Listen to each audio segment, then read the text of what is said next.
এখন আমরা শ্রী হরিদাস ঠাকুরের শ্রীপাদ ভূমিতে এসেছি। এটা শান্তিপুরের ফুলিয়া নামক যে অঞ্চল রয়েছে এখানে। চলো। ওই তো যেখানে আমাদের কৃত্তিবাস অধিকার যে জন্ম যে স্থান, যে স্মৃতি রক্ষার যে সৌধ, সমাধি সৌধ দেখলাম, তারই তো পাশে। পাশে, একদম পাশে, একদম নিকটে, 30 সেকেন্ডের ব্যাপার। আমরা একটু আস্তে আস্তে আচ্ছা, ভেতরে আপনাকে যাই। একটা গল্প বলি। এই যে হরিণ লুট বলে না, হুম। হ্যাঁ, বলেন তো এই কথাটা কোথা থেকে এসছে? না, আমি তো এটা জানা নেই। হরিদাস এইখানে প্রথমে তো, হরিদাসের অ্যাকচুয়ালি জন্ম তো বাংলাদেশে, এখন যে বাংলাদেশ, বুড়ন গ্রাম, কিন্তু মুসলিম ছিল।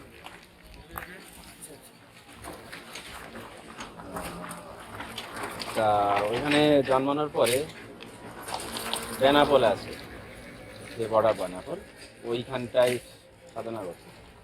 প্রতিদিন 3 লক্ষ নাম জপ করে। হ্যাঁ, এক তার লক্ষ সম্পর্কে এটা কথিত আছে। 1 লক্ষ নাম জপ করতে সময় লাগে মোটামুটি আপনার 6 ঘন্টা, 6.5 ঘন্টা সময় লাগে। 3 লক্ষ নাম জপ করতে কত সময় লাগে? 318 ঘন্টা হোক। তারপরে তার বাকি, এর পরে হলো তাকে সে একা একা সপাক রান্না করে অন্যান্য কাজ, তারপরে ঘুমানো ওইটুকু টাইমের মধ্যে। তারপরে ওইখান থেকে ওই যে ওইখানে এক জমিদার ছিল রামচন্দ্র খান, সে তার অত্যাচারে ওইখান থেকে চলে আসে। চলে এসে চলে যায় এতে আপনার সপ্তগ্রাম, আদি ওইখানে, সপ্তগ্রাম। হ্যাঁ, আদি সপ্তগ্রাম। ওইখানে কিছুদিন ওইখানে ছিল। থাকার পরে যাই হলো অদ্বৈতের বাড়ি। অদ্বৈতের বাড়িতে বেশ কিছুদিন ছিল, শান্তিপুরে। শান্তিপুরে। তারপরে এইখানে এসে থাকে। তা এইখানে আগে গঙ্গা খুব কাছ দিয়ে যেত। গঙ্গা দিয়ে স্নান করার সময় আসতো, স্নান করে আসলে লোকজন নানা রকম তাকে ভিক্ষা দিত, মানে ওই ফল, আহ, মানে তখনকার দিনে যা যা পাওয়া যেত। তা ওই যখন নাম জপ করতে, এই নাম করতে করতে যেত রাস্তাতে, অনেক বাচ্চারাও সঙ্গে সঙ্গে যেত। তো যেগুলো ভিক্ষা পেতো সেগুলো আবার বাচ্চাদের ছুঁড়ে ছুঁড়ে দিত। তো সেই যে লুট করতো, লুট দিত, সেখান থেকে নাম হচ্ছে হরিলুট। হরিল। হরিলুট মানে ওই হরি না, কিন্তু এই হরিদাসের হরিলুটের কথা। আচ্ছা আচ্ছা, আর দেখুন তো আজকে পরম সত্যটা জানতে পারলাম, আমার জানা ছিল না। এইটা, আচ্ছা, যাই হোক, চলুন ভিতরে ফিরে আসতে আসতে। যাই। এইখানটায় মানে এই জীবনের বেশিরভাগ সময় এইখানে কাটিয়েছে। এইখান থেকে চলে যায় একদম পুরী। পুরী, উড়িষ্যা। হ্যাঁ, পুরী উড়িষ্যাতে তো সেই জীবনে ওইখানে কাটিয়েছে। এই যে মন্দিরটা, এই মন্দিরের গঠনটাকে ওই একদম উপরের দিকটা পুরীর মন্দিরের মতনই লাগছে। মন্দিরের আদলে এই শিল্পরীতিটাকে কি বলা হয়? ওই শিল্পরীতি, এটা ওই উড়িষ্যার একটা নিজস্ব শিল্পরীতি আছে, কিন্তু এটা তো এই জায়গাটায়, যে এই পাঠটা না, এইখানে লেখা আছে যে এইখানটায় সবাই ভুলে গেছিল যে হরিদাস ঠাকুর এখানে 7 বছর এখানে ছিল, একটা ছোট একটা ঘর বানিয়ে এখানে সাধন ভজন করেছে। ভুলে গেছিল। এটা 1872 সালে যশোর জেলার জগদানন্দ গোস্বামী বলে একজন লোক, তিনি এইখানে এসে এই জায়গাটা আবিষ্কার করেছে। করার পরে তারপরে থেকে এই জায়গার সবকিছু, এই যা কিছু আমরা দেখতে পাচ্ছি 1872 সালের পরের থেকে। এইটা। ওনাকে 22 বাজারে বেত্রাঘাত করেছিল, জানেন তো? হ্যাঁ মানে এর নিয়ে তো পদাবলী কীর্তন হয় তো, হরিদাসের হ্যাঁ। জীবনী নিয়ে।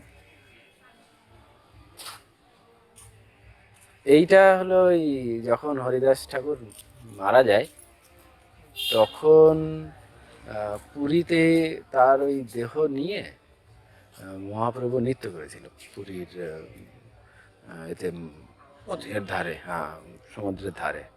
সেইটাই একটা দেখিয়েছে হরিদাস ঠাকুর। ওইখানে সিদ্ধবকুল গেছেন হ্যাঁ, পুরীতে? আমি সিদ্ধপুকুরে গেছিলাম, যা ওই সমস্ত ডালগুলি হ্যাঁ, একসাথে নিচের দিকে, গিয়ে হ্যাঁ, নিচের দিকে। গিয়েছে। ওই পুরীতে যে সিদ্ধবকুল, ওইটা হচ্ছে হরিদাস ঠাকুর ওইখানে দাঁত মেজে যে বকুল গাছ ডাল ওইখানে পুঁতেছিল, হ্যাঁ, সেখান থেকে ওই সিদ্ধ বকুল গাছ। আচ্ছা। এনাকে যে জর্মন হরিদাস বলা হয় নাকি? হ্যাঁ, জবন ছিল তো আগে, মানে মুসলিম হ্যাঁ। ছিল। তখনকার দিনে নিয়ম ছিল, মানে ওই মুসলিমরা যখন শাসন করতো, নিয়ম ছিল কোনো মুসলিম যদি একবার হিন্দুদের রীতি গ্রহণ করে, হুম। তাহলে তাকে মেরে ফেলতে হবে। এবং এ মহা কৃত্তিবাস ওঝার অস্থি সমাধি। কৃত্তিবাস ওঝার অস্থি সমাধি এইটা, মানে ওই মাটির কলসিতে করে যেটা দেই। আচ্ছা, তা কি বলছিলাম, মানে তখনকার দিনের ছিল যে রীতি ছিল, যদি কেউ, মুসলিম থেকে হিন্দু ধর্ম হ্যাঁ, তাহলে তাকে মেরে ফেলা হবে, তাই ওকে আদেশ দিয়েছিল হোসেন শাহ যে 22টা বাজারে নিয়ে গিয়ে বেত্রাঘাত করতে হবে যতক্ষণ না মরে। তা এরকম করতে করতে একসময় এখানে যদি কেউ প্রসাদ পেতে চান তাহলে এই কার্ডে প্রসাদের বিবরণ আছে, এবং যদি 1-2 জন হয় তাহলে সঙ্গে সঙ্গে পাওয়া যায়, কিন্তু হ্যাঁ, কিন্তু তার থেকে কিন্তু অনেক যদি লোক হয় আগে থেকে ফোন করে এই যে ফোন নাম্বার, হ্যাঁ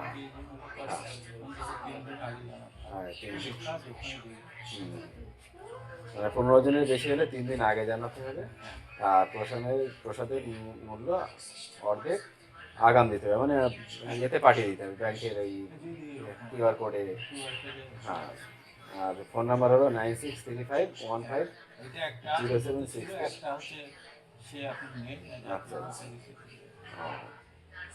আর পার্সেল করতে গেলে আরো 15 টাকা দিতে হবে এক্সট্রা, এই হলো এইখানে। আমরা এই শেডটার উপরে আছে, এটা লায়ন্স ক্লাব করে দিয়েছে। হ্যাঁ, আচ্ছা এগুলো তো সব মানুষের দানের উপরে সব কিছু। হ্যাঁ। সরকার হয়তো কিছু দিয়েছে, হ্যাঁ ওই যে ওখানে রান্নার জায়গাটা ওটা হ্যাঁ। সরকার করে দিয়েছে। তার পাশে অতিথি নিবাসটা, ও ওই নীল রঙের যে বিল্ডিংটা। অতিথি নিবাসটা জেলা পরিষদ করেছে। হ্যাঁ, ও এই নাট মন্দিরটা পুরনো।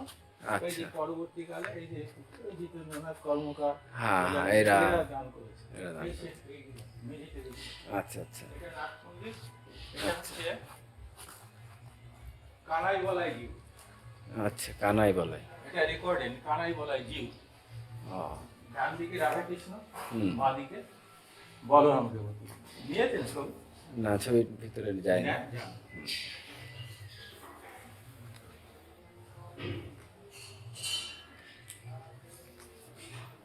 Wow. একটু পরিষ্কার। এই ডান দিকেরটা হলো রাধাকৃষ্ণ। রাধাকৃষ্ণ, আর বাঁ দিকেরটা কৃষ্ণ, হলো, রাধা, বলরাম দেবতী। আর এই নিয়ে এই যে, এটা ওই যে বৃন্দাবনেরই কোনো গুরুদেব এরিয়ে।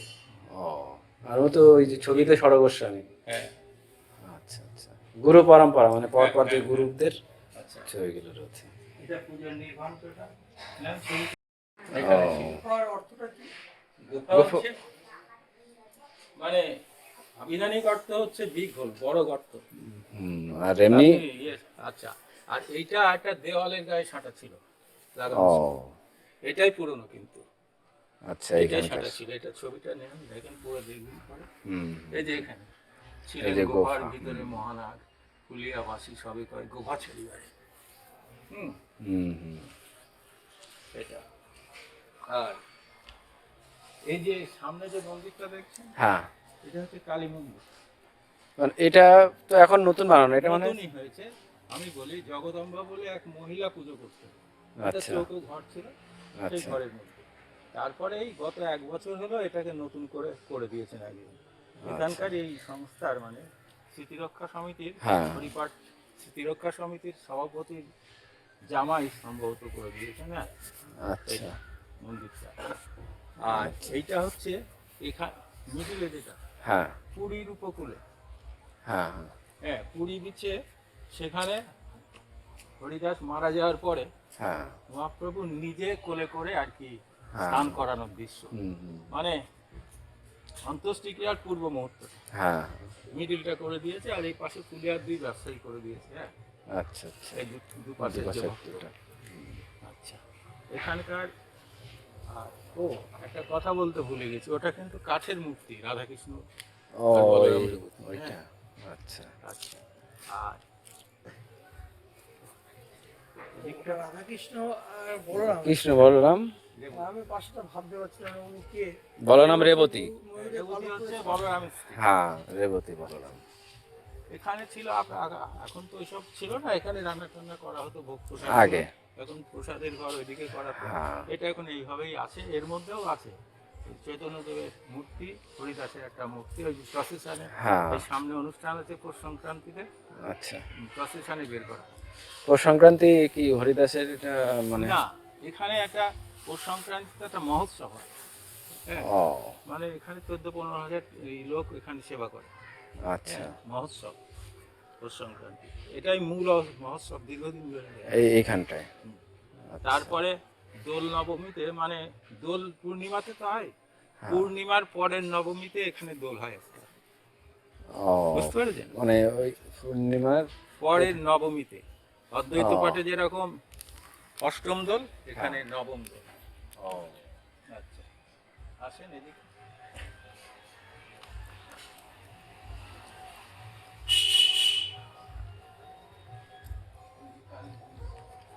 এটা আগে ওনার মাটির তৈরিতে, কিন্তু এখন এটা আলাদা করে করে দিয়েছে, না? এখন করেছে পাথর তাদের দিয়ে কেটে তৈরি করে। এই যে কিছু দিতে চাইলে এই কিউআর কোড, এই নাম্বারগুলো। মানে এটা ট্রাস্টের আন্ডারে। হ্যাঁ, আর এইখানে হয় হলো এইখানে যে বড় অনুষ্ঠান পৌষ পৌষ সংক্রান্তি। সংক্রান্তি। আর ওই নির্যান তিথি হচ্ছে গত ভাদ্র মাসে, এখানে হরিদাসের নির্যান তিথি হলো, নতুন করে হচ্ছে এগুলো। আচ্ছা, হুম। এই।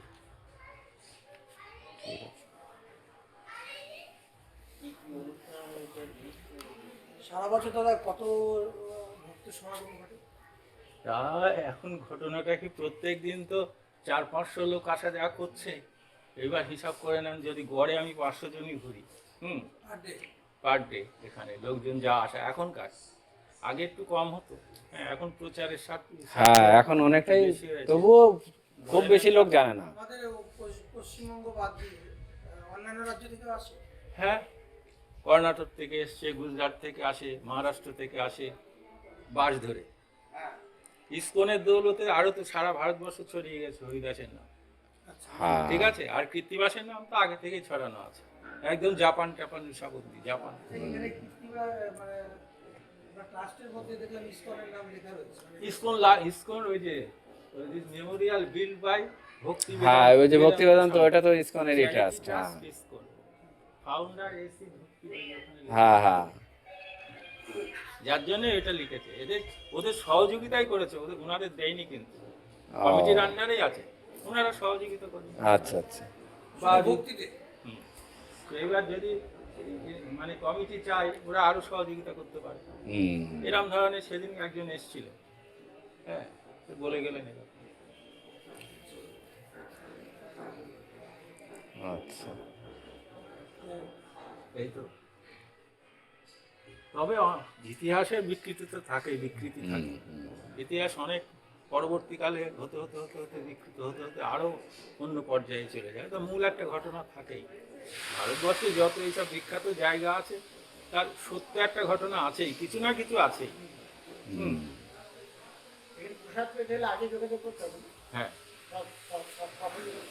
মানে হঠাৎ কেউ এসব যদি বলে, এখন আমাদের যদি প্রস্তুতি থাকে, তাহলে পরে দু একদিনের এমনিতেই এদের সঙ্গে হয়ে যায়। হ্যাঁ, আর তা নাহলে আগে আয়োজনের তো একটা প্রশ্ন আছে মানুষের, তো পয়সা দিয়ে কার প্রশ্ন যখন, তখন হিসাব। এই যে ফোন নাম্বার যোগাযোগ করবে। হ্যাঁ, হ্যাঁ, নিয়ে যান যে নাম্বার। নাম্বারটা নিয়ে ওটার মধ্যে এই নাম কখন নেবে?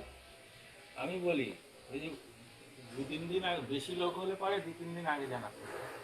আর দুটো তিনটা সব হঠাৎ আসলে পরে যদি আয়োজন থাকে, সঙ্গে সঙ্গে হয়ে যায় আয়োজন। আমরা জেনে যা থাকে তাই। হ্যাঁ, জেনে থাকে, যা থাকে তাই, সেখানে আর কোনো হরিদাস ঠাকুর যা জোগাড় করতে পারে হ্যাঁ, লিস্টেড কোনো কিছু থাকে না। তাই ইসকন যদি এটাকে পুরোপুরি যদি গ্রহণ করে, তাহলে আরো অনেক উন্নত হবে, আরো অনেক উন্নত হবে এবং আরো দেশ বিদেশ কিন্তু হ্যাঁ, সে হবে, কিন্তু ঘটনাটা কি, এরা চেষ্টা করছে কমিটির লোক, যাতে এলাকার জিনিস এলাকার মানুষের মধ্য দিয়েই এটা একটা আবেগ। উন্নতিটা হয়। বুঝতে পেরেছে? হাতে গেলে তো তখন হয়ে গেল, অন্য অন্য তখন আর এইখানকার কোনো কমিটির কোনো কথা শুনবে না, যখন ইসকন যে নিয়ম করে দেবে সেটাই সবার শুনতে হবে। ঠিক গেছে সব তখন। কিছু তাদের হুম। নিয়ন্ত্রণ। হ্যাঁ হ্যাঁ, যেরকম আমি এখনো বলছি একটা প্রমাণ, এই যে চন্দননগর মিউনিসিপালিটি উপনিবেশ ছিল চন্দননগর, হ্যাঁ গোয়া পর্তুগিজ উপনিবেশ, সারা ভারতবর্ষ ব্রিটিশ উপনিবেশ, তার চন্দননগরে এখনো খানিকটা ওই তখনকার দিনে ফরাসি উপনিবেশের যে নিয়ম কানুন চলে, কিছুটা চলে, ওই আইন কানুন এখনো চলে। আমি পড়েছি, পড়ে দেখেছি। যেরকম জিটিএ গোর্খাল্যান্ড, হুম সারা পশ্চিমবাংলায় এক মিউনিসিপালিটি আইন এক, ওদের নিয়ম কানুন, ওদের নিয়ন্ত্রণ। দেশের GTA Gorkha territorial administration, Gorkhaland. আচ্ছা, চন্দননগরও তাই কিছুটা, প্রসাদের মাদকের কত 80 টাকা, 120 টাকা, 150 টাকা, যখন যেমন হয় যোগাযোগ করলে সেই অনুসারে হবে। ঠিক আছে আসবে না। হুম ধন্যবাদ দাদা।